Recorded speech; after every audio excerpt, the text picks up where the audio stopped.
Hello and welcome. You're now looking at a search engine and we're going to type in the search Open AI and then the words chatbot. We're then going to click enter and we're going to start the search process.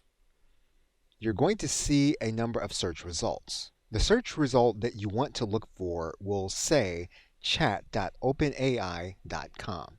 In some cases, what you will need to do is you will need to click the notification button in order to get OpenAI to allow you to enter the system. And you're going to need to write in your email address. We're then going to click Submit. You'll then be notified when Chat GPT is going to be ready to allow you to start your account. As of the recording of this video, once you get access, you will have an interface that looks like the one on your screen.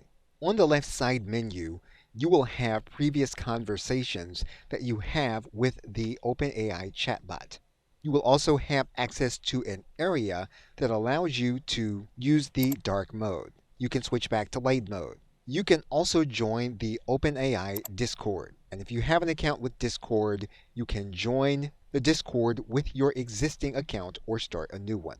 You can then access a notification page of any updates with Chat GPT. One of the articles that you'll see typically pinned to the top will be frequently asked questions. And it's a good idea to look at these frequently asked questions before you begin using Chat GPT. And you're going to want to understand these things before you get started.